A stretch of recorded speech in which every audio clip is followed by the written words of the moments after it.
I like to play with ideas.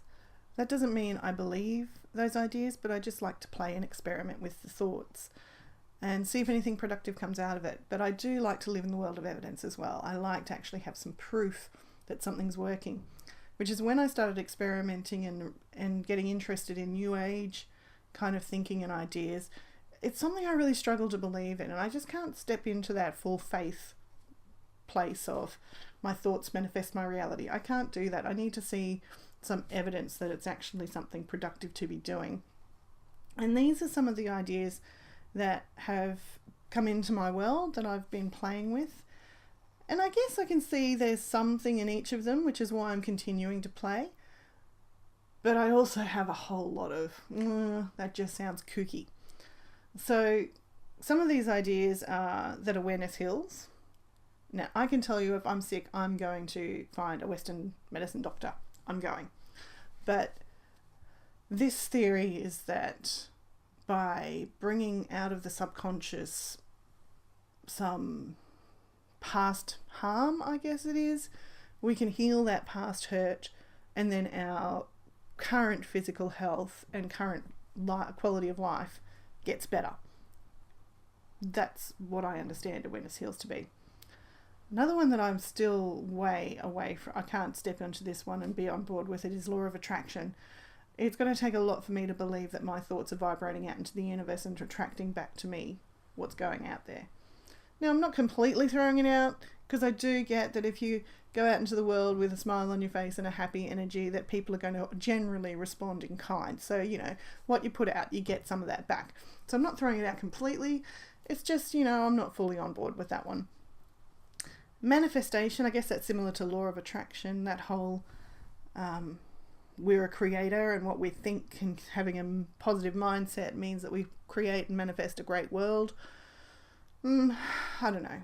I do think there's things probably beyond our capacities, but maybe there's something in it.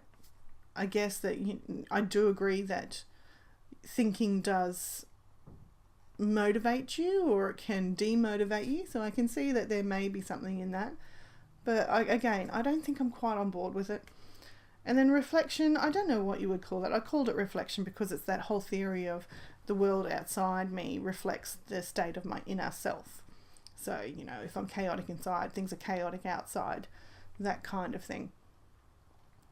So these are some ideas that I've been playing with, and as I've played with and read and explored all these things, I've come across some things that I actually do find valuable, because my big concern, which is I think valid, is playing with these ideas may stop someone from going and getting some real help, or something that will actually be more effective and create change in their life quicker than if they dabble in these things. So, but 3 that I do find really helpful are these ones: acceptance and commitment therapy, the work of Byron Katie, and nonviolent communication. And something all of these have in common is it's a real questioning of thinking and looking at what your thinking does to you and how it makes you behave, and to not get attached to your thinking, not even to believe your thinking, which I quite like. I mean, it just makes thinking play things.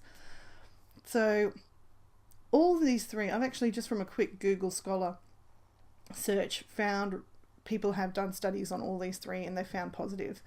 I'm sure there's probably some out there that show no difference as well, but generally what I saw briefly is positive feedback saying that they did show signs of having actual positive impacts on people's lives. Acceptance and commitment therapy especially is actually come from the field of psychology, and it's based on another one which I can't remember right now, something called relational therapy or something like that. There's heaps of books on that one. So I found all 3 of these really, really, really valuable, because they're all based on stick to reality, be in the here and now, check what you're thinking, and make sure you're doing what matters to you, which I think, very simply, is a great practice. So I've decided to experiment with these 3 and experiment with ideas and see if I could shortcut my own little process to use day in, day out to keep me on track with making great choices for myself. And the reason I've really started to feel like I need to get into maybe focusing a little bit more on these things is I did a bit of an audit on how things are going in my life. And don't get me wrong, I'm actually pretty happy. If I was putting my life on a scale of 1 to 10, I think I'd probably put it as a 7. But when I broke it up into sections, I went, actually, I could really do some work in a whole lot of life areas, as you can see on this next slide. So I put I found some generalized headings for life areas, and then I put it on a scale of 1 to 10 where I felt I was in, how I was doing in those areas and where I felt I had plenty of room to improve. And there's a whole lot, you can see, a whole lot of areas that I don't think I'm being too harsh on myself. I just think there's a whole lot of goals I've got that I haven't met. Relationships are going great, happy with them. Family's lovely, but there's still stuff there, especially with my parents and, things that can always improve. So I guess that's what basically this is I just can see that there's a lot of areas in my life that I could do to improve. So I decided I'm going to try this stuff and see if I can use a bit of psychology on myself and a bit of new age thinking on myself to see if I can come up with something that works for me to keep me going in improving these life areas and not to get slack and stagnant, because I think that's probably what's happened. Just got a bit stagnant in some things. And then I thought, well, what could go wrong? I could waste a bit of time, maybe, but to balance that out, I'm actually focusing on self-improvement, so I don't think it will actually end up being a waste of time. I could just, be confirming some bias that I already have, or I could read into some coincidence that it's a process that I've done that's actually made it work, but does that matter if I'm getting results? I don't know. So overall, I thought, I don't really have anything to lose, so I might as well have a play. So this is what I've done. I've come up with 3 simple goals so that I can sort of track and observe and see if anything changes. And one was a health goal, and that was just, I've always been quite a flexible person, and I've noticed just the last couple of weeks a bit of soreness and stiffness that is not usual for me, and I've gone, that's not okay. Don't want that to stick around. The other one was a home goal, and it's actually, we've got this air hockey table in our house, and it's just constantly used as a dumping ground. It's always got clean clothes thrown on it and then not getting put away, or just whatever random object someone's got in their hands as they walk past and don't know where to put it, they just put it on the air hockey table. And it's in our main living area. It's just an eyesore. It's a pain when someone's coming over because we have to quickly try and get all the stuff off the air hockey table. I'm sick of it. It has to go. And then the last one is, I've been wanting for ages, we got given at Christmas time a poster of 100 movies to watch, a bucket list kind of thing. And I've been trying since Christmas to try and get the family together to let's watch a movie from the list. Hasn't happened.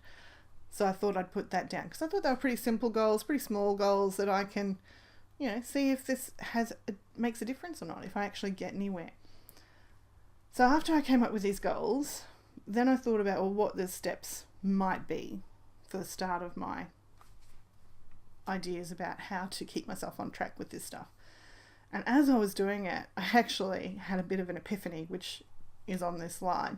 So the first thing I decided is, okay, so everything I've been reading tells me that it's all about being aware. You got to be conscious. You got to live consciously. You got to bring the subconscious to the conscious, notice and perceive things. So I went, okay, so the first step is going to be notice. So notice the problem. See the problem to fix the problem. So that was no problem for me because I'd already done that. I already identified 3. And the second one I put down was to wonder if all of this is meant to be communication to me, if this is all meant to be about me telling myself something, to step out of myself and just wonder, what could that be a message about? If that was for someone else, even if it wasn't actually about me, what could that be a message about? And this is when I had my epiphany, because I looked at the air hockey table piled with clothes, as it always ends up piled with clothes, and I just wondered, what could that mean? And then it hit me, I felt this like a kick in the guts too. It hit me that the air hockey table is meant to be fun, it's meant to be play, and it's just covered with stuff, it's just smothered. And I had this moment of realization that was showing me smothering fun. It didn't feel great, I can tell you. But I think that was a realization that actually it might be showing me something real here, this smothering fun. So then I went, where am I doing that? And I could see it everywhere. I could see where I'd had people ask me if I wanted to join in something, and I just smothered that instead of joining in with easily and having fun. I have a young child who's asked me to have a friend over, and I said, yeah, we'll get to that, but I haven't actually got around to it, so it's just been smothering fun. It's just, when I look, it's just everywhere. And that was upsetting. So then I thought, well, okay, so I've already quickly done step 1, 2, and 3. I've noticed the problem. I've got the message. I'm smothering fun. I've seen that I'm doing it in way too many places, and probably for too long as well, because like I said, the table's been covered for ages. And so that brought me to the last step, and I struggled for a bit going, what would the last step be? And then I connected to acceptance and commitment therapy, where one of the big key things there is to know what's important to you, to know what matters, and to anchor onto that to bring about the change. So I'm trialing it as that. And I'm not sure if that's going to be enough, and maybe I need something else there as well. But currently I've put it in there to, now that I've seen the problem and what I'm doing, to actually connect to what's important to me. And what's important to me is actually the freedom to choose. Like, I don't want to get in the way if my boy wants to go and have some fun. Let him go have some fun. I don't want to get in my own way if I want to go have some fun. So I'm going to connect to that value of freedom and choice and see if that makes a difference. So next, it'll be interesting to see if this actually changes the table or if it doesn't, because maybe if awareness heals and I'm now aware that I've been smothering fun, the table might get cleared. We're coming up to a weekend. It'll be interesting to see if the other members of the household change at all, or if it's going to be more of the same, completely ineffective. So, final thing, I'm going to experiment. If anyone else is out there who would like to join in, feel free. Come up with your own goals. Have a bit of a play with trying to step out of yourself and go, what could that be a message about? What could that be a metaphor for? What would that represent for me or for someone else? And have a play. What's the worst that could happen?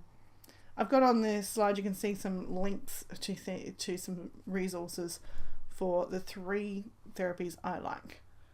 They're all easy to find on the web. So thanks to whoever's out there listening. I'll keep you posted on the air hockey table.